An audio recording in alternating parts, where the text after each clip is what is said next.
Well, it was another beautiful day in downtown Waikiki today, and a beautiful sunset too. I uh,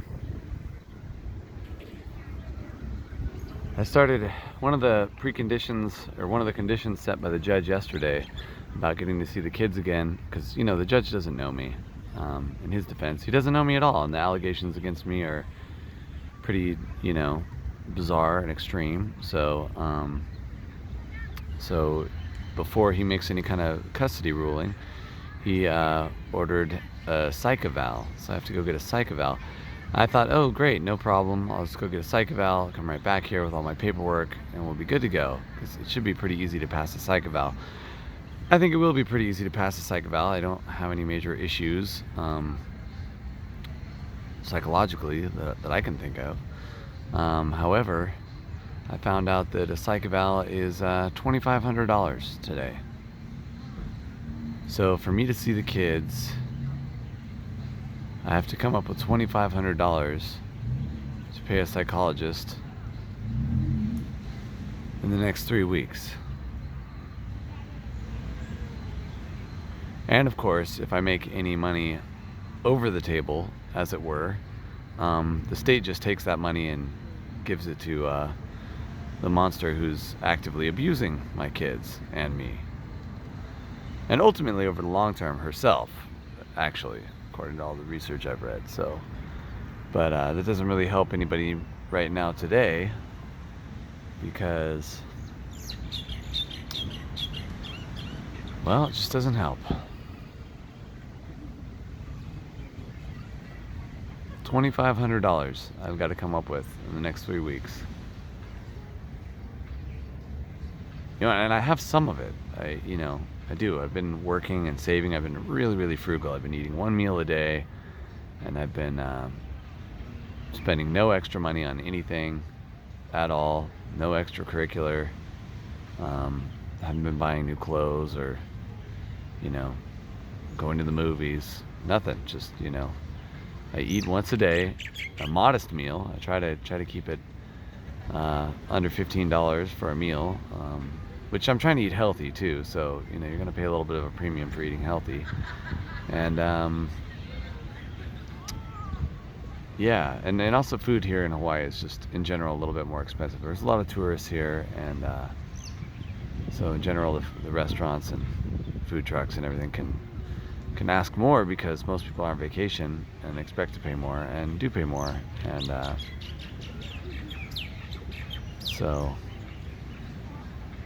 but it's crazy. I mean, I've already spent hundreds of thousands of dollars in this process, till I had no more money. I mean, visitation alone over the last 2 years has been over $20,000. Moving from Oregon to California was very expensive. Moving from California to Hawaii was very expensive.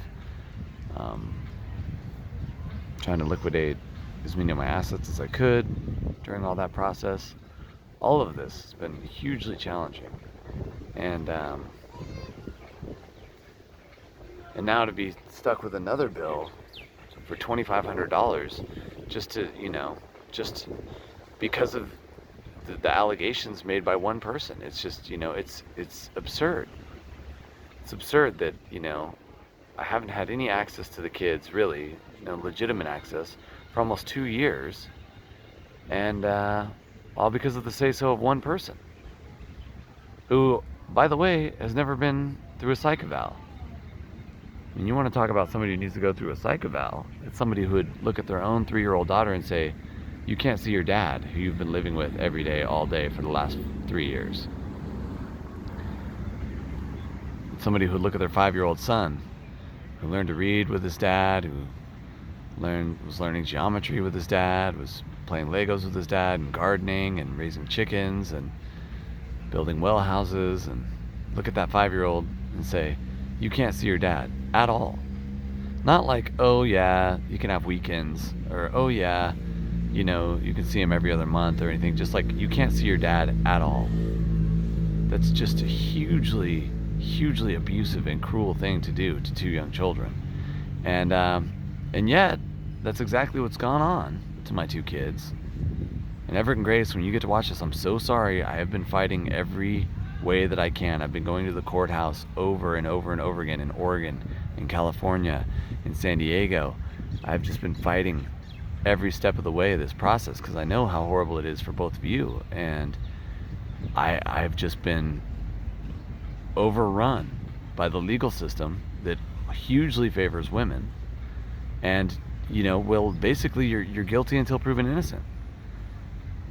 And, at this point, I'm like, I don't know, $250,000, $300,000 in or something, and now I've got to come up with another $2,500 in 3 weeks to pay a psychologist to tell me that I'm not a psychopath. And it's like, I care about my kids. That doesn't make me a psychopath. Somebody else is actively engaged in abusing my children, and they don't have to take a psych eval. The psych eval isn't required for them.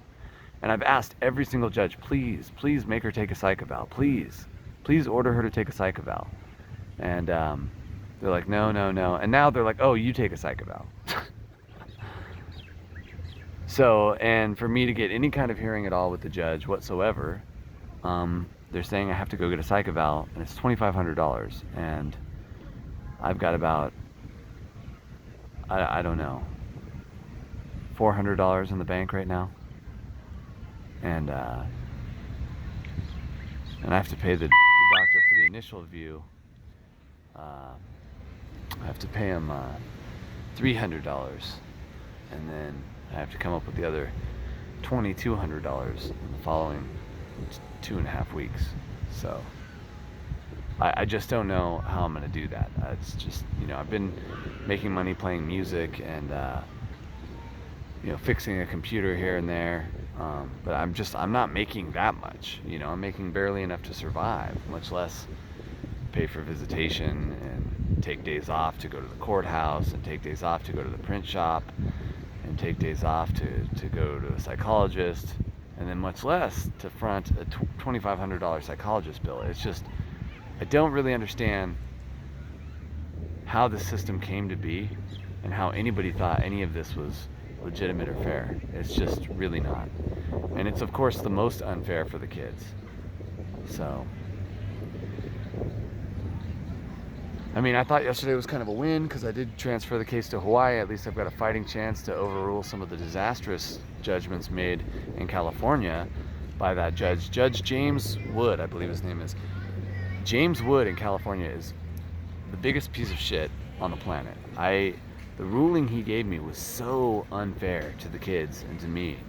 And he wouldn't let me submit any evidence. He wouldn't let me call any witnesses, nothing.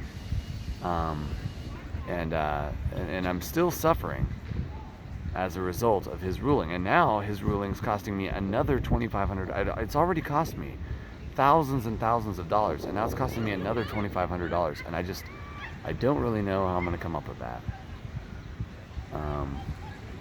Just to see my kids, and to see my kids for their benefit, really. Their mental health has suffered tremendously. Everett is full of rage, and Grace is very confused and upset. And who wouldn't be? Your dad, who's like there for you every day, all day, for the first 2-3 years of your life, just suddenly gone, and you don't get to see him at all. Zero. It's horrendously cruel to do that to 2 young children. And that's what's happened to them. And the perpetrator of this crime is totally free, and, supposedly I owe her money as well. It's, the system is so misandrous and so broken and so awful for kids. It's just unbelievable. And my situation is not even unique. Again, the thing that's been most shocking to me is how common the situation is. There are millions of men in this country in my same situation, or a very similar one, where they don't get to see their kids, they owe their ex-wife who's actively abusing their children, thousands of dollars per month, and it's incredible that anybody signed off on the system. The family court system is so incredibly broken, and anybody who makes any excuses for it needs to have their head examined. It is just nuts. that one person can make accusations and without any kind of evidence or anything can have all of those allegations turned into a law, and then have that law violate the rights of a parent, and more importantly, have that law violate the rights of innocent children who desperately need a relationship with both parents, obviously. Parental alienation is just a horrendously cruel form of torture to children, and I invite everybody to read more about it and look into it. And it's just awful. It's just awful. And Everett and Grace, whenever you get old enough to watch all these, I'm just so sorry. I moved from Oregon to California to try and see you. Your mother stonewalled me. I moved from California to Hawaii to see you. Your mother stonewalled me. I'm in Hawaii now. I've been here for 6 months, and she claimed that I don't live here. The perjury that was submitted as paperwork at the last hearing was absurd. And I pointed out that it was perjury to the judge, and he just looked at me like I was the crazy one, like, oh no, there wouldn't be that much perjury in a legal document. Nobody's going to do that. You must be crazy. Go get a psych eval. And in fact, the paperwork was like just 4 or 5 pages of perjury. I mean, it was beyond nuts. And anyway, Everett and Grace, I love you. I know the video chats haven't been going well. I know you guys are frustrated. I know you're irritated. I know you're angry. I know most of that is directed at me at the moment because I'm the one who's not around. But by God, I've been fighting for you the whole time. And I would have never done this kind of torture to you guys, ever. I would have never put you through this. When I had the kids for that brief little bit, a couple summers ago, I made them have a video chat with their mom every night.